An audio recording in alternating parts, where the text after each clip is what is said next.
Silakan dipimpin doanya oleh ketua kelas. Ya Bu, sebelum memulai pembelajaran maka baiknya kita baca terlebih dahulu. Dimulai. Ini sudah selesai. Terima kasih. Semoga doa yang kita panjatkan diterima oleh Allah Subhanahu wa taala. Amin. Baik, kita mulai. Bismillahirrahmanirrahim. Assalamualaikum warahmatullahi wabarakatuh. Waalaikumsalam warahmatullahi wabarakatuh. Bagaimana kabar anak-anak? Baik. Alhamdulillah baik ya. Ibu gimana kabarnya? Alhamdulillah baik juga. Nah, hari ini kita tidak perlu berkenalan lagi ya, karena minggu kemarin kita sudah bertemu dan berkenalan. Nah, hari ini Ibu akan bertanya siapa yang tidak hadir? Desra. Tahu Pak? Iya. Desra doang. Ada apa sakit katanya. Sambil kita doakan semoga teman kita diangkat penyakitnya dan diberi kesembuhan. Amin. Nah, semoga kita juga selalu diberi kesehatan, kenikmatan oleh Allah Subhanahu wa taala. Dan jangan lupa selalu bersyukur. Bersyukur bukan tentang apa yang telah kita miliki, tetapi juga menghargai perjalanan yang telah kita lalui. Oke? Ibu, sekarang Ibu minta kalian untuk berdiri semua. Ibu akan adakan SDB terlebih dahulu.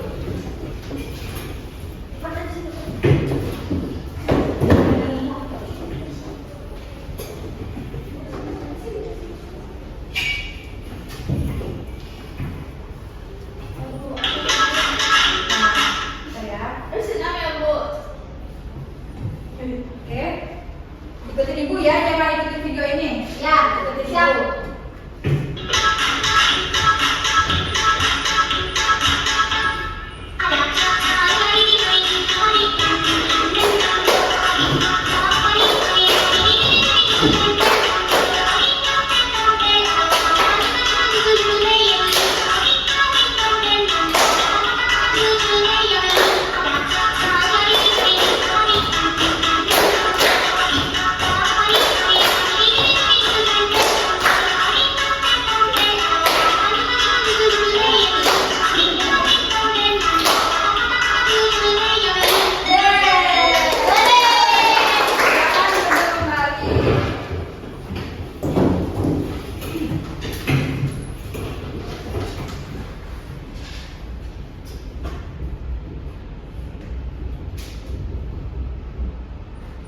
Sudah semangat ya?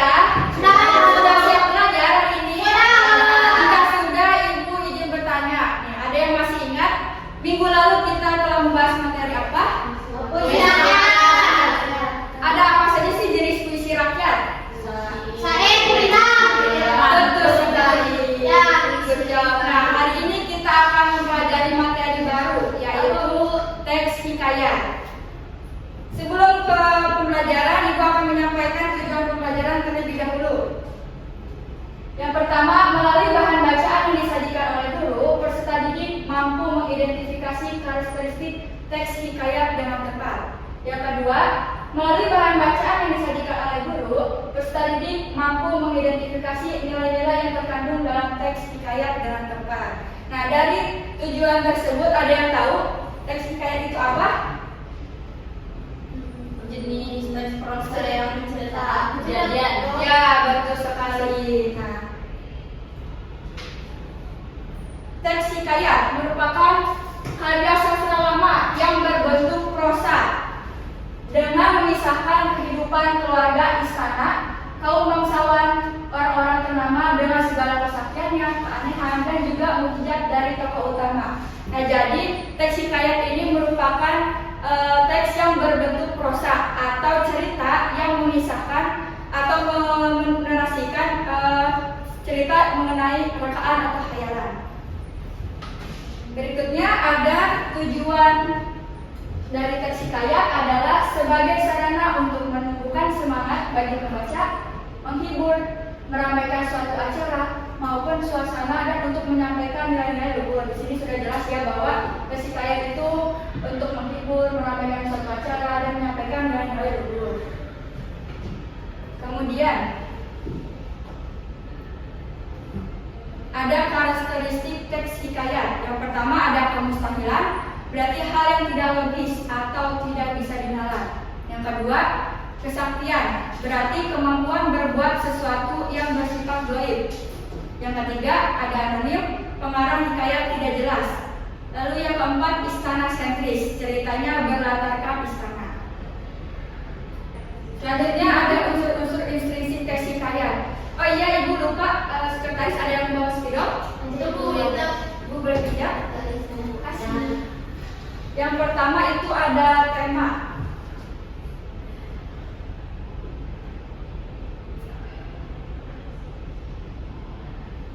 Tema merupakan gagasan utama yang diungkapkan oleh pengarang dalam sebuah cerita. Jadi tema itu gagasan utama atau inti permasalahan.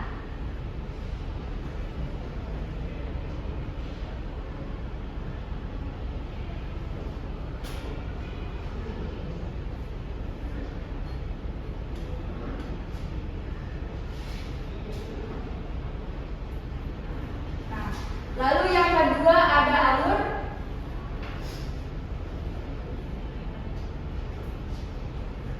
Alur terbagi menjadi tiga. Ada alur maju, alur mundur, dan alur campuran. Alur mundur, alur maju dulu, yaitu alur yang dinarasikan secara kronologis atau urut dari awal hingga akhir. Lalu ada alur mundur.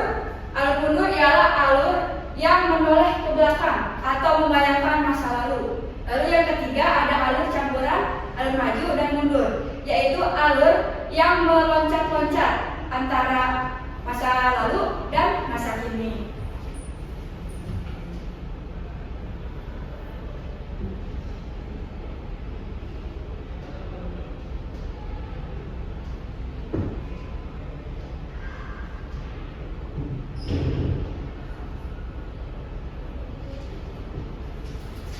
Selanjutnya yang ketiga ada tokoh dan penokohan, 3 dan 4.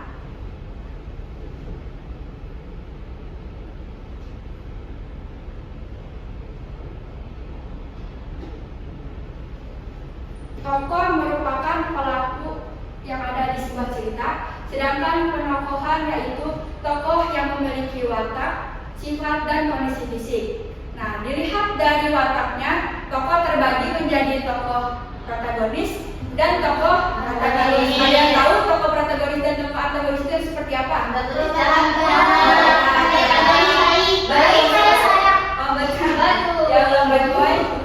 Ya betul sekali anak-anak. Tokoh protagonis itu tokoh yang memiliki watak baik atau positif, sedangkan tokoh antagonis yaitu tokoh yang memiliki watak buruk atau negatif. Nah, selanjutnya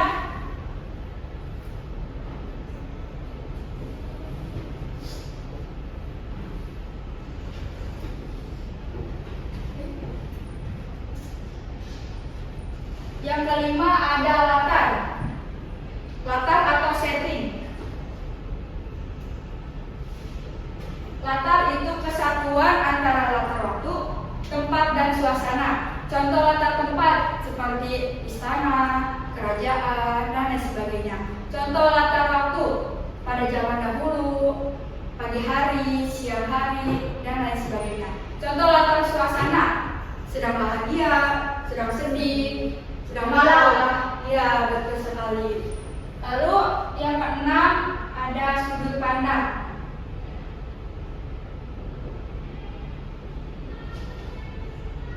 Sudut pandang ini merupakan cara pandang pengarang dalam mengekspresikan suatu cerita dalam sebuah cerita ini. Nah, salah satu contoh sudut pandang, ada yang tahu? Sudut pandang nomor 3. Iya, betul. Anak orang pertama. Iya, betul sekali. Nah, yang ketujuh ada amanat. Amanat apa? Pesan ceritanya. Betul sekali, good job. Nah, amanat itu pesan yang ingin disampaikan dalam sebuah cerita. Dan yang terakhir ada gaya bahasa. Ada yang tahu gaya bahasa? Bahasa gaul tulisan. Lampu. Iya. Ya. Lebih tepatnya yaitu gaya bahasa merupakan gaya yang berkaitan dengan bagaimana si penulis itu menyajikan sebuah cerita menggunakan bahasa atau unsur-unsur lain dan keindahan lainnya. Gitu. Sampai sini paham? Paham, Bu. Selanjutnya ada unsur ekstrinsik. Unsur ekstrinsik, nah tadi kan unsur intrinsik ya yang berada di dalam sebuah karya. Nah sekarang ada unsur ekstrinsik, unsur yang berada di luar sebuah karya. Ada 4, yaitu latar belakang agama, adat, budaya, nilai dan norma kehidupan. Nah dari semua itu mempengaruhi pemahaman dan penafsiran pembaca terhadap karya sastra tersebut. Selanjutnya ada struktur teks hikayat. Ada 6. Yang pertama abstrak. Abstrak merupakan bagian awal dari cerita. Abstrak ini opsional ya, tempat anak-anak boleh ada dan boleh tidak. Yang kedua ada orientasi. Orientasi merupakan berkaitan dengan sebuah tempat, latar, suasana, dan yang ada di sebuah cerita. Lalu yang ketiga yaitu ada komplikasi. Komplikasi merupakan permasalahan atau konflik yang mulai muncul atau mulai berkembang. Selanjutnya ada evaluasi. Evaluasi merupakan konflik yang mulai terjadi dan akan baru diselesaikan. Nah, sedangkan resolusi itu masalah yang ada di komplikasi itu diselesaikan. Nah, kalau di evaluasi itu mulai ada penyelesaiannya. Nah, jika di resolusi itu diselesaikan. Nah, yang terakhir itu ada koda. Koda merupakan nilai atau pelajaran yang dapat diambil dari sebuah cerita. Paham ya? Paham, Bu. Nah, selanjutnya ada nilai-nilai dalam teks hikayat.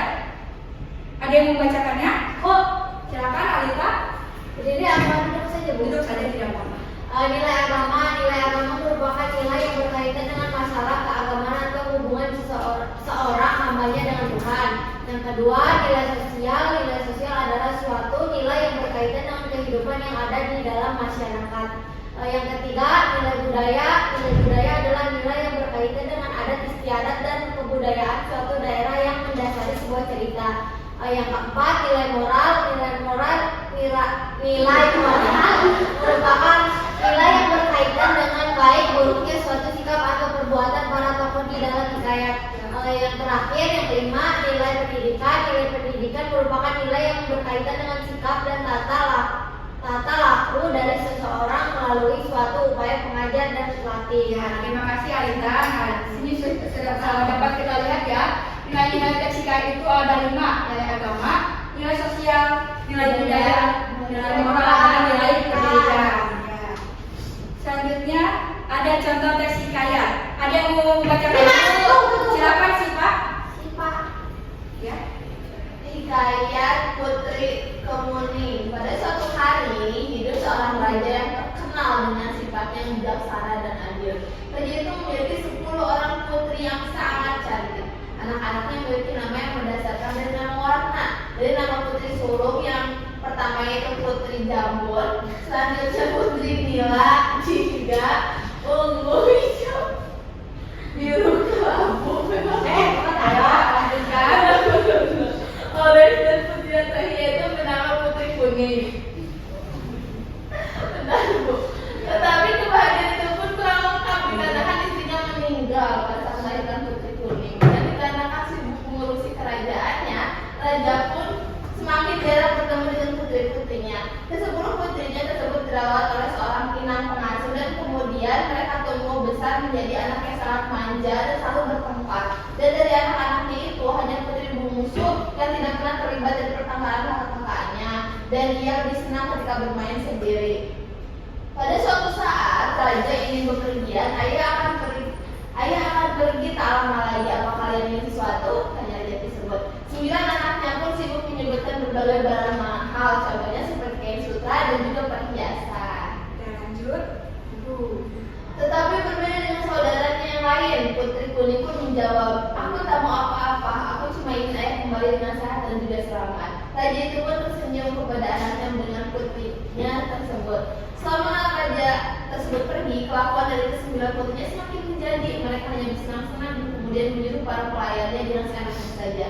Sedangkan Putri Kuning, mereka sangat sedih ketika melihat taman di lokasi kesayangan ayahnya yang menjadi kotor dikarenakan para pelayan sibuk untuk mengurusi kakak-kakaknya tersebut. tersebut. Ia kemudian membersihkan taman tersebut, dan ketika melihat itu, kakak-kakaknya tidak membantu, tetapi mengejeknya dengan mengatainya dengan sebutan seorang pelayan baik. Dan bahkan mereka pun tak segan untuk melempari putri kuning sampah dan mengotori tempat itu, sehingga membuat putri kuning harus membersihkannya lagi.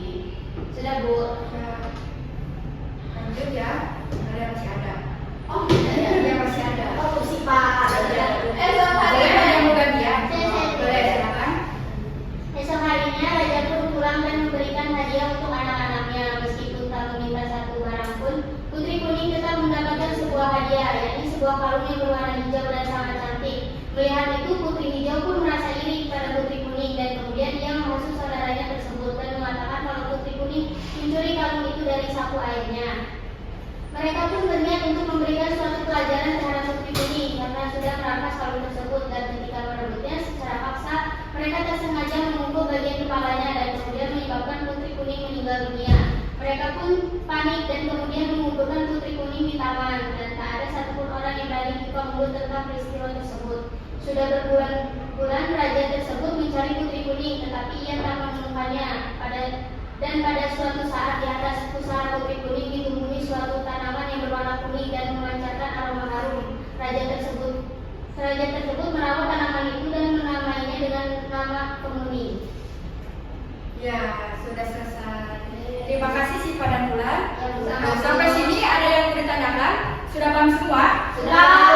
Jika tidak ada yang ditanyakan, ibu saja yang bertanya. Tadi ada yang masih ingat? Sebutkan nilai-nilai yang ada pada cerita hikayat.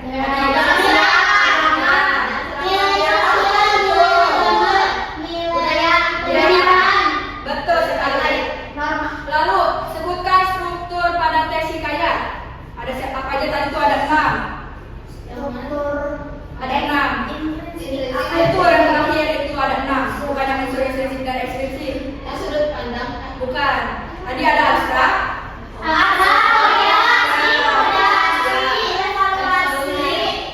Ya, apa? Ya.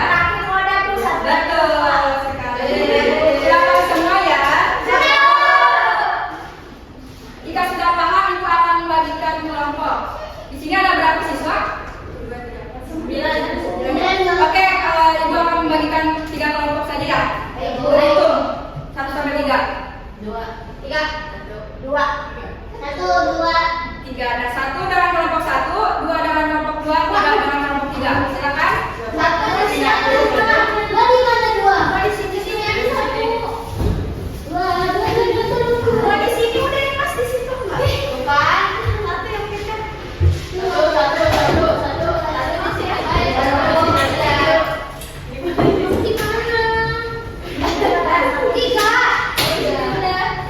Sudah semua? Sudah, ibu akan membagikan yang bekerja. Kelompok 1, kelompok 2, kelompok 3, kelompok ini. Sudah dapat semua? Jika sudah, silakan dibuka lembar kerjanya dan di situ ada petunjuk terkait pengerjaannya. Kalian diminta untuk membaca terlebih dahulu teksnya, kemudian identifikasi karakteristik dan nilai-nilai pada teks hikayat. Paham sampai sini? Jika sudah, ibu akan memberikan waktu 5 menit cukup untuk pengerjaannya. Nah, jika kelompok yang sudah tepat dan cepat dalam pengerjaannya boleh acungkan tangan, nanti mempresentasikannya ke depan. Ya. Nah, untuk yang kelompok yang tidak tampil memperhatikannya, kita akan bahas bersama. Nah, silakan dikerjakan. Oh, ini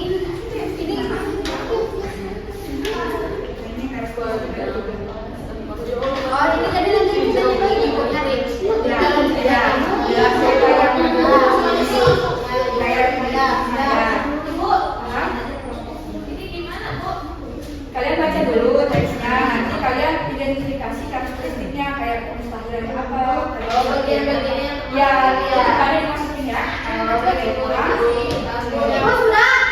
Sudah? Periksa lagi ya, periksa kembali.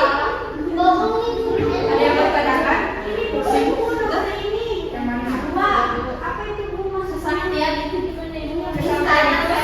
misalnya kayak kita punya hal yang tidak terduga.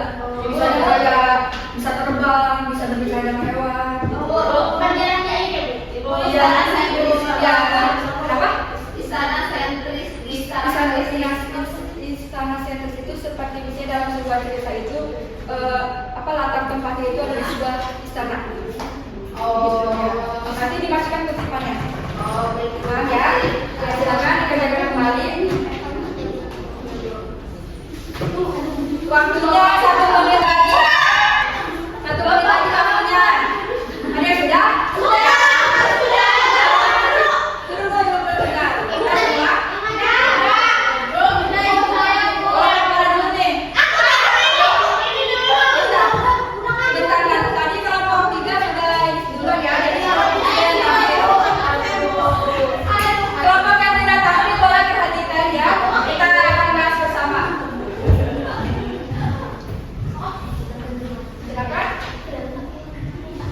Assalamualaikum warahmatullahi wabarakatuh. Waalaikumsalam warahmatullahi wabarakatuh. Kita dari kelompok gunung-gunung ingin mempresentasikan hasil diskusi kita hikayat Bayan Budiman. Kita mendapatkan hikayat Bayan Budiman. Selanjutnya kemustahilan, yaitu kutipan teksnya pada bayi lahir disertai pedang dan mana hatta beberapa lamanya Tuan Putri Siti Kendi pun hamilah. Ya. Hamilah. Yang boleh bacanya gantian aja. Karena ini bahasa Melayu ya.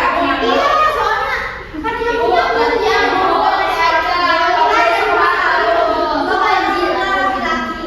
Adapun yang tua keluarnya dengan panah dan yang muda dengan pedang. yang kedua kesaksian kutipan teksnya maka datanglah berita pada raja. Perhatikan ya anak. Ya Bapak Ibu Tuanku, segala masalah yang sedang kita hadapi itu bukanlah sesuatu yang dapat diselesaikan dengan darah dan perang. Terakhir, Istana Sentris setelah Budiman berhasil menyelesaikan masalah besar yang dihadapi rakyat, raja mengundangnya ke istana. Engkau telah menunjukkan kebiasaan luar biasa, Budiman, kata raja dengan suara penuh penghargaan. Upaya ini menunjukkan bagaimana istana bukan hanya sebagai tempat tinggal, tetapi juga sebagai pusat yang melibatkan nasib seluruh kerajaan. Selanjutnya dan Saya saya aja Bu, kelompok saya aja Bu. Yang pertama ya agama. perhatikan ya dan kita membahas bersama. Yang kedua kulit dan sedekah kepada fakir dan miskin. Yang kedua sosial. Si kembar menolak dengan mengatakan bahwa dia adalah hamba dunia, tetapi Tuhan pun menerimanya dengan semangat. Nilai budaya maka baginda pun Bimbangga. Bagaimana tidak tahu siapa yang patut dirayakan dalam negeri karena anak yang kedua orang tua itu moral. Hatta datanglah ke-9 orang anak raja meminta susu kambing yang disangkainya susu harimau beranak muda itu berdirikan. Maka anak ada baginda yang 2 orang itu pun sampailah usia 7 tahun dititahkan mengaji kepada mualim Suyan. Ya. Dabo. Oke, terima kasih kelompok 3 dan seterusnya. Silakan duduk kembali. Ada ya. Dia dikumpulin tuh. Nah, kita akan bahas bersama ya. Di sini tadi ada karakteristik kemustahilan. Dalam kutipan tersebut tadi sudah ya dibacakan oleh kelompok 3. Lalu ada kesaktian dan istana sentris. Jawabannya ada yang berbeda atau sama semua? Sama Bu. Sama beda-beda sama. Sama ya. Ada beda. Apa itu boleh dibacakan? Pertama ada ininya Bu. Apa? Tersebut Oh iya kita mah ada paragraf mengikuti kutipannya. Nah, gitu ya. Bisa Bagus. bagus kutipannya. Ya. Terus ada nilai-nilainya ya tadi ada 5, ada nilai agama, nilai sosial, nilai budaya, nilai moral dan pendidikan. Sudah ada yang kutipannya? Ada yang sama? Sama ya? Ada. Oke, sudah paham berarti ya? Ada. Sudah, alhamdulillah.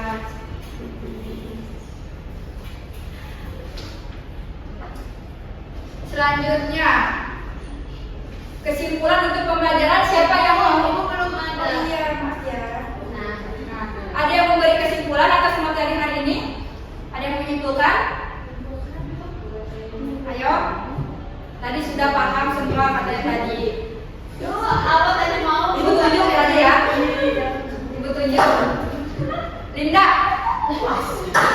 Tadi ayo kesimpulannya dari pembelajaran hari ini. Teks Aspek proses yang menceritakan kejadian atau peristiwa yang terjadi. Betul. Apa lagi? Ada unsur alur. Oh ya. Ada ibu lainnya bu. Betul sekali. Tenang kita semua. Nah, sekarang ibu akan membagikan link penugasan pelatihan soal. Silakan dibuka gawainya masing-masing. boleh bu. Kemudian klik yang sudah ibu bagikan. Baik ibu. Itu ada latihan soal ya untuk meninjau pemahaman kalian. Silakan dikerjakan. Ibu. Di sini bu. Ya, Bu, waktunya berapa menit? seberesnya kalian saja. Oh, baik bu. Sudah. Sudah bu. Ibu minta udah selesai. Sudah? Ada yang benar semua? Belum. Oh iya. Pintar ya Alika. Bagus sudah memperhatikan ibu. Sudah semua? Ada yang betul semua? Oh, Alika salah satu. Oke. Jika sudah semua, siapa yang akan memberikan refleksi atas pembelajaran? Silakan. Oh iya. Terima kasih. Terus? Ada lagi?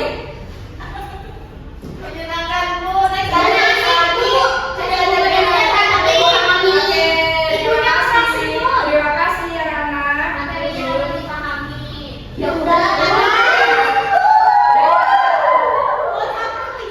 Nah, untuk materi minggu depan ada materi yaitu teks persuasif. Kalian baca materi terlebih dahulu di rumah ya. Sebelum kita tutup pembelajaran hari ini, ada yang ingin ditanyakan lagi? Hari ini kalian ada mata pelajaran lain? Oh, ada? Oh, atau istirahat? Ya. Jika tidak ada yang ingin ditanyakan lagi, ibu tutup pembelajaran hari ini. Semoga pembelajaran hari ini dapat bermanfaat untuk kita semua. Amin ya Allah. Amin. Kita tutup dengan membaca hamdalah bersama-sama. Kita berdoa semoga kita selalu diberi perlindungan oleh Allah Subhanahu wa taala. Amin. Silakan dipimpin doanya ketua kelas. Baik ibu, untuk mengakhiri pembelajaran akan baiknya kita berdoa terlebih dahulu. Berdoa mulai. Sudah selesai. Beri salam.